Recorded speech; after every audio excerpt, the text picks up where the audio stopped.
Dia de shopping, para mim, é a melhor coisa, porque ele dá o cartão e some, e aí eu sumo pro outro lado. É a melhor coisa. Então vamos começar.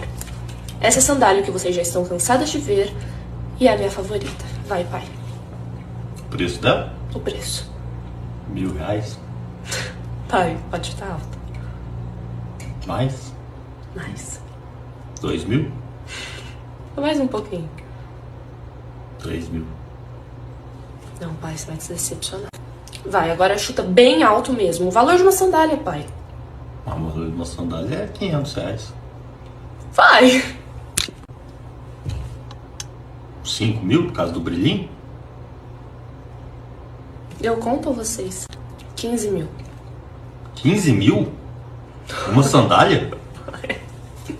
É. Tá doido, filho? Por quê? Quem faz isso? Eu. Tá, agora... Essa aqui você vai chutar. Uma bolsinha? 5.000? Vai, mas você não sabe nada disso, de preço, nada, nada. Ah, mas uma bolsinha de pano, quanto que custa? Vai, chuta alto. 15.000? Pai, é uma bolsa da Chanel.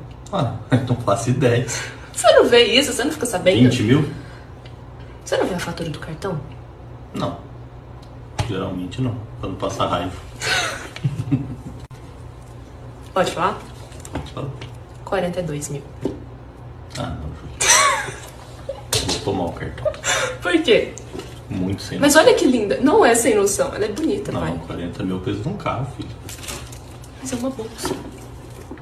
Passo o ano com 40.000. É porque você... Meu pai é o tipo de pessoa que tem um sapato, um tênis e 2 camisas social. E tá bom.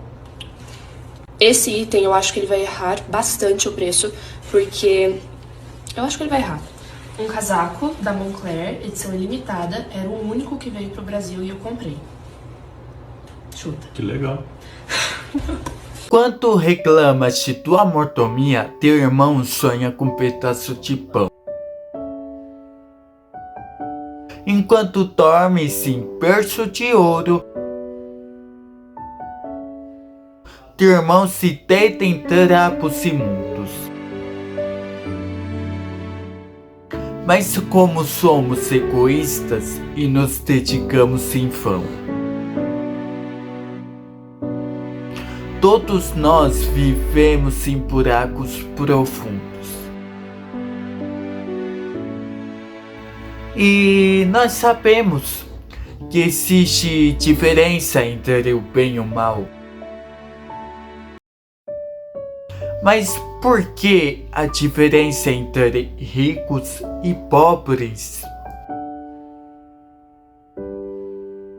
Será que esse mundo é de certo modo animal?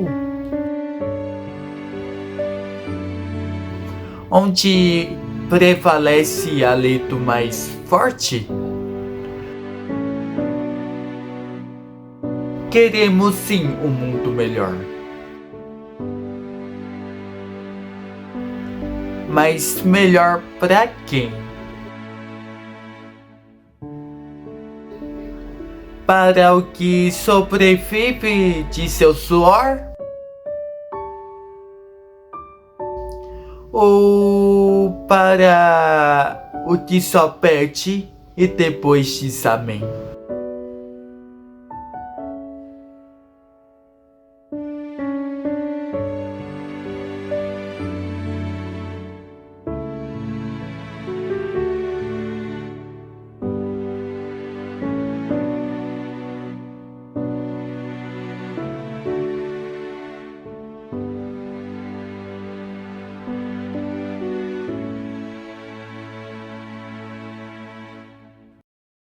Sejam bem-vindos ao Sem Filtro. Aqui não teremos papas na língua. Aqui não existe tabu. Aqui falaremos de assuntos polêmicos e os debatemos. Começa agora mais um episódio do Sem Filtro. Em todos os momentos da história, a classe trabalhadora vai se organizar. Ela vai se organizar. Por quê?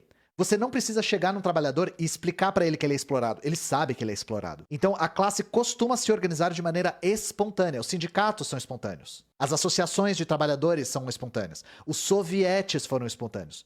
Só que, qual que é o argumento do Lenin? Isso tem um limite. Isso tem um limite. A classe, ela consegue ver que ela é explorada. Só que ela não consegue ver pelo quê?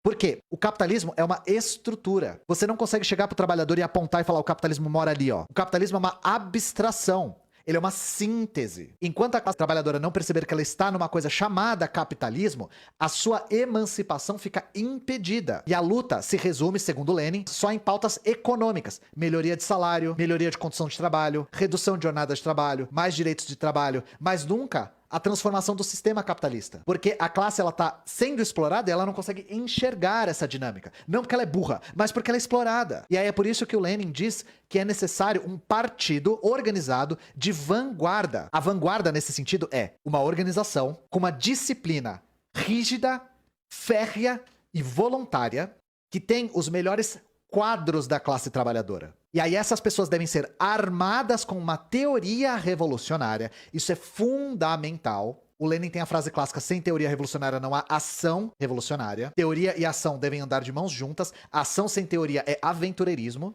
E esse partido deve trabalhar junto através de tática para estimular a tomada de consciência da classe trabalhadora. Consciência no sentido de percepção. É a classe trabalhadora perceber que ela faz parte de uma classe. E isso é muito transformador. Classe não é determinada pela quantidade de salário que você ganha. Classe, no final das contas, é uma divisão social do trabalho. Nós temos uma outra forma de divisão do trabalho, por exemplo, que é a divisão natural do trabalho. Em sociedades originárias que não tinham Estado, o trabalho era dividido por aptidão, todo mundo da sociedade tem que trabalhar, e todo mundo da sociedade usufrui do trabalho de todos. Porque eram sociedades que viviam em constante iminência de escassez. Conforme as sociedades foram se desenvolvendo, surge a divisão social do trabalho. Qual que é a diferença? Se você é um operário e está trabalhando lá na fábrica, você está trabalhando lá porque você é mais apto que o seu patrão? Tem a ver com a sua aptidão de estar trabalhando lá? Não.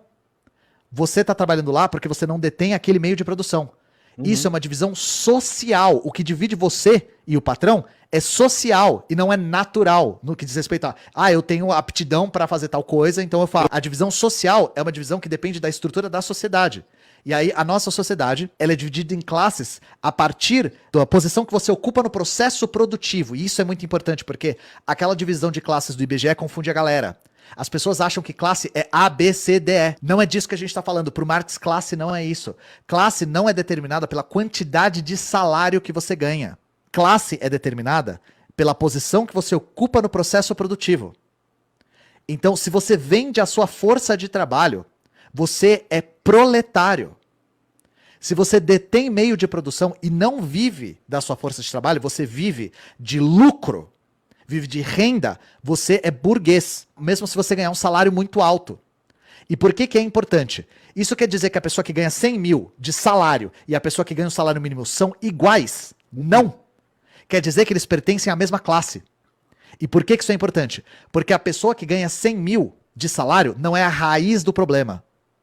Se a pessoa ganha 100 mil de salário, alguém pagou 100 mil de salário para ela e provavelmente extraiu 900 mil do trabalho dela.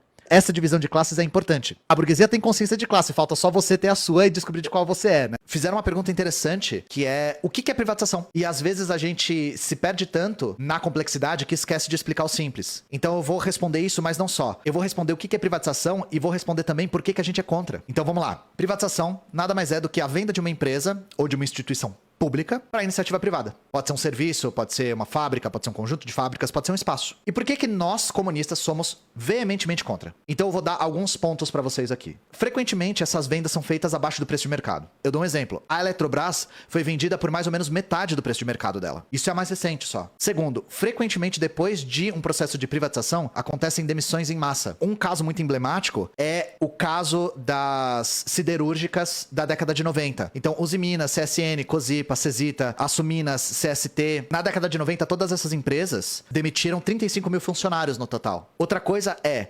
frequentemente o preço, por exemplo, do serviço privatizado aumenta. É só vocês verem o caso da SEDAI. A SEDAI teve um aumento substancial nas tarifas de água. E recentemente a gente falou também da privatização dos cemitérios em São Paulo, que também fez aumentar, para quem não tem a isenção, o preço do serviço funerário. Aumenta o preço e frequentemente cai a qualidade do serviço. A gente vê o exemplo das linhas 8 e 9 da CPTM aqui em São Paulo, que são geridas pela Via Mobilidade. Essas linhas têm o triplo de falhas comparada com as outras linhas. E em último caso, né, para não deixar de falar, a gente perde soberania nacional, né, gente? Por exemplo, o processo de privatização dos Correios e da Petrobras vai transferir um monopólio do Estado para um monopólio privado. E isso é muito perigoso. A gente já vê isso com as privatizações das refinarias da Petrobras. Privatizar setores monopolistas e estratégicos assim abre mão da nossa soberania, principalmente quando a gente privatiza para o capital estrangeiro. O que o povo acha sobre privatizações? Vamos lá. 45% dos brasileiros são contra privatizações, diz Datafolha. Gente, olha essa série histórica. 2017, contra. 70% limpo era contra. Então, a primeira coisa que isso aqui evidencia. Por mais que tenha despencado, 45% ainda é a maioria da população. Gente, o tempo todo nós marxistas falamos sobre ditadura da burguesia. É assim que a gente define a democracia liberal. Isso aqui é uma prova viva e estatística e material de que a gente vive em uma ditadura da burguesia. Nós acabamos de ver uma pancada de projetos privatistas, sendo que a maior parte da população, caso consultada, seria contra as privatizações. A opinião da população não importa. E, gente, se vocês duvidam de mim a respeito de como a mídia é capaz de controlar essa narrativa e é capaz de empurrar o viés das pessoas pro lado que ela quer, a gente leu aqui no Poder 360, né? 45% dos brasileiros são contra privatizações. Deem uma olhada de como a Folha noticiou a mesma coisa. Apoio à privatização dá salto e chega a 38% da população. Ora, gente, jornais, em tese, deveriam ser a respeito do interesse público. Vocês acham que a maneira de noticiar dessa forma é representar o interesse público? Porque a informação não está errada. Só que isso na chamada, no ponto mais alto do jornal, que dobrado na banca ele fica desse jeito. A pessoa passa e lê: apoio à privatização dá salto e chega a 38% da população. A pessoa pensa: nossa, as privatizações têm um apoio maciço da população. A Folha noticiando o aumento estimula o aumento. Enfim, né, gente? Segundo o Datafolha, 38% dos brasileiros apoiam privatizações, ante 45% que se dizem contrários, também conhecido como maioria. Maioria é contrária, tá? A taxa de aprovação é a maior da série do Datafolha, pelo menos desde 2017, quando apenas 20% eram favoráveis ao tema. Novamente, apenas 20% eram favoráveis, também conhecido como 70%, é esse o dado, tá, gente? Eu não tô errando a conta. 70% eram contrários. O número 70% eram contrários é muito mais forte. E eles deliberadamente escolheram não falar. Que jornal é esse? Folha. Vocês sabem o que significa classe social? A luta de classes existe. Qual é a sua classe?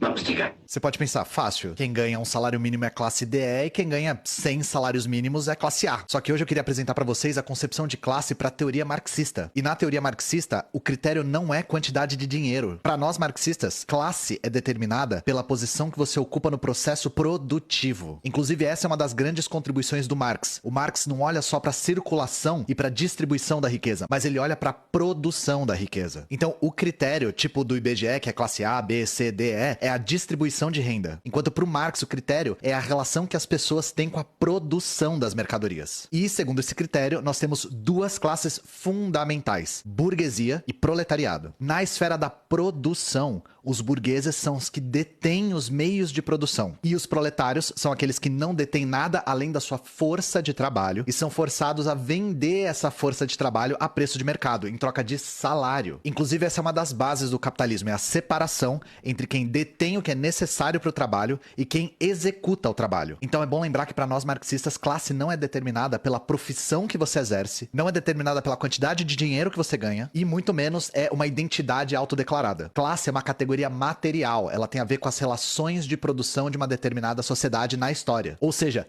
ter iPhone, ter um HB20, ter um Rolex não diz nada sobre a sua classe. Agora, lembra que eu disse que burguesia e proletariado são as classes fundamentais? São as únicas classes? Não. São as classes fundamentais. A questão é que o capitalismo tende a cada vez mais reduzir todas as classes a burgueses e proletários. Só que nós temos outros tipos de classes, de outros tipos de indivíduos que ocupam posições diferentes em relação à produção. Exemplo, pequenos camponeses que detêm a terra que eles trabalham. Eles ainda trabalham, mas detêm aquela terra. Ou outras pessoas que detêm um pequeno negócio, mas ainda dependem do seu trabalho também. O que o capitalismo faz é tender a transformar essas classes, por exemplo, em proletários. No camponês perder a terra dele para o latifúndio e o pequeno comerciante perder o negócio dele para o grande capital. O que diferencia radicalmente essa concepção marxista de classe da concepção em recorte de renda é que o recorte de renda parte de um abstrato universal tipo quantidade de dinheiro, enquanto para nós classe é uma relação dinâmica com os meios de produção. E lembrando sempre que o objetivo do comunismo é o fim das classes sociais. Sejam bem-vindos ao Sem Filtro. Aqui não teremos papas na língua. Aqui não existe tabu. Aqui falaremos de assuntos polêmicos e os debatemos. E esse foi o Sem Filtro de hoje. Até a próxima, pessoal.